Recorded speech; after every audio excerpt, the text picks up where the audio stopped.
This is a Squiz podcast. We're your shortcut to being informed. Squiz Kids! It's your daily news fix. Fun, free, fresh.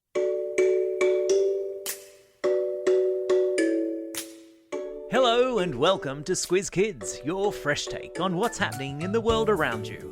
I'm Bryce Corbett. It's Wednesday, March 10. In Squiz Kids today, Photoshop banned in soap ads, Russia's frozen ballerina, Tassie's wild deer problem, and making the recorder cool again. That's what's making news, kids style. The Lowdown. One of the world's biggest sellers of soap, creams and skincare products has vowed to no longer use Photoshop in its ads.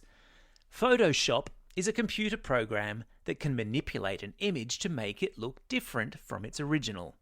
You may have come across filters on social media sites like Instagram or Facebook. It's the same sort of thing, except in advertising, Photoshop is often used on photos of models to make their skin look smoother or their hair look shinier, or their eyes look clearer, or their muscles look bigger. Unilever, which is a company that makes a lot of the soap and skincare products that you see in the supermarket or might even have on your bathroom shelf, yesterday said it would ban the use of excessive photoshopping in the ads it makes for its products, so that the people used to advertise those products look more real. Advertising is a really influential force in our lives, and the people who make ads are really clever at working out what we like to see or hear. But as consumers, or people like you and me, get more savvy about picking fakes, advertisers are starting to embrace something closer to real life. Because we're all beautiful in our own way. There are links in today's episode notes to videos showing how Photoshop is used in advertising.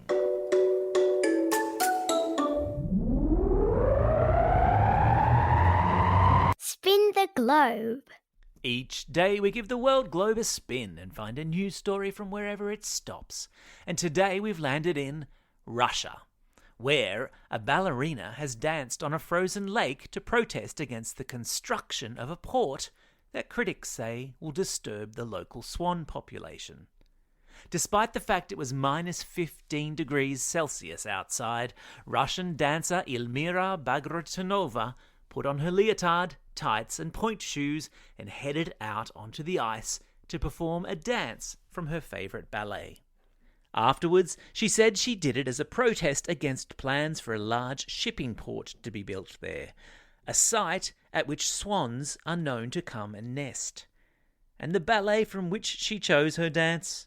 Why, Swan Lake, of course. There's a link in today's episode notes to video of Elmira's stunningly choreographed protest performance.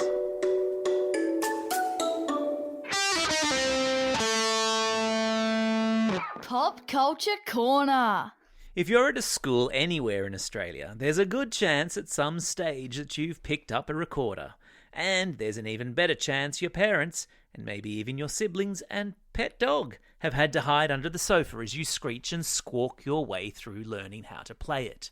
Well, screech and squawk no more, because the Tasmanian Symphony Orchestra is here to help, announcing the creation of an online course where recorder beginners can play along with professional musicians, from the basics of recorder playing to full-blown compositions. What's a symphony orchestra? It's a big group of professional musicians who play a combination of wind, string, brass and percussion instruments to perform classical music. There's a link in today's episode notes to the Tassie Symphony Orchestra Recorder Initiative. Pucker up your lips and get involved. Animal Kingdom. Still in Tasmania, and the government and park rangers there are beginning to wrestle with the problem of how to manage a wild deer population that some fear is getting out of control. The most recent estimates put the population of wild deer in Tasmania at 53,000. And while they look lovely, they're an introduced species. They eat lots and lots of Tasmania's pasture land, taking food that would otherwise be eaten by sheep and cows, and they take valuable food and resources from our native animals. One of the solutions being proposed is to extend the hunting season for wild deer. Here's a question you can discuss among yourselves. Is it ever okay to hunt and kill wild deer? And what would be the reasons for and against hunting them? Consider it your question of the day. Rosie's recipes. Every second Wednesday, we stick our heads into the Squiz Kids kitchen to see what Rosie has been cooking up. And this week, she's handed the cooking utensils over to her brother Flynn, also known as the Fox, who stepped up last week and offered to cook the family dinner. His contribution to the family culinary effort? A delicious serve of beef tacos. The Fox researched the recipe, wrote out a shopping list and spent an hour or so in the kitchen prepping and cooking everything, producing an easy, delicious and decidedly nutritious dinner for everyone. The recipe and photos are on the Squiz Kids website, squizkids.com.au. Have you treated your family to a meal recently? Do you have a favourite recipe you'd be prepared to share with Squiz Kids? If so, send it to squizkids@thesquiz.com.au and Rosie or Flynn will be delighted to cook it and feature it on this segment. Time for the quiz. This is the part of the podcast where you get to test how well you've been listening. Question number 1. In which country has a ballerina performed a protest dance on a frozen lake? That's right, it's Russia. Question number 2. Which instrument is the Tasmanian Symphony Orchestra hoping to help kids learn to play better? Yeah, it's the recorder. Question number 3. The population of which animal in Tasmania has grown so large that it's threatening native wildlife? That's right, it's wild deer.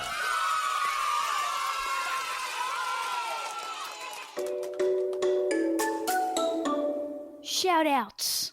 It's March 10, the International Day of Awesomeness.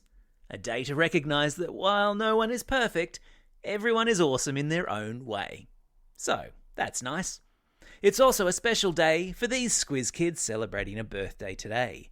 Tyrell from Goomalling, Hanu from Wentworthville, Tately from Mount Isa, Walid from Sydney, Horatio from Glen Innes, Josh and Max from Roseville, Eve from Warunga, Malachi and Maya from Wallaroo, Claire from Abbotsford, Braden from Otford, Zoe from West Albury, Edward from Engadine, Fraser from Dural, Jai from Ashmont, Charlie from Little River and Bobby from Queensland. And some belated birthday shout-outs to Vaden from Hornsbury, Salem and Xavier from Coniston, Caden from Glenwood, Jordan, Marnie, Rosie, Jaden, Grace, Ava and Lauren from Fadden, and Arthur, who is listening all the way over there in Hong Kong. Happy birthday, one and all. And today's classroom shout-outs go to Class 4G at Willandra Rise Primary School, Class 3-4E at Rangebank Primary School, Class 4-5 White and their teacher Mrs. Fonte at North Wagga Public School, Mrs. Croft's 5C class at Launton State School, and Mrs. Fordyce's class at St. Brendan's Catholic Primary School in Mackay. Don't forget, if you've got a birthday coming up and you want a shout-out, or if you're after a classroom shout-out, drop us a line at squizkids@thesquiz.com.au. Well, that's all we have time for today. Thanks for listening to Squiz Kids. We'll be back again tomorrow. In the meantime, get out there and have a most excellent day. Over and out. Squiz Kids is proudly supported by the Judith Neilson Institute for Journalism and Ideas.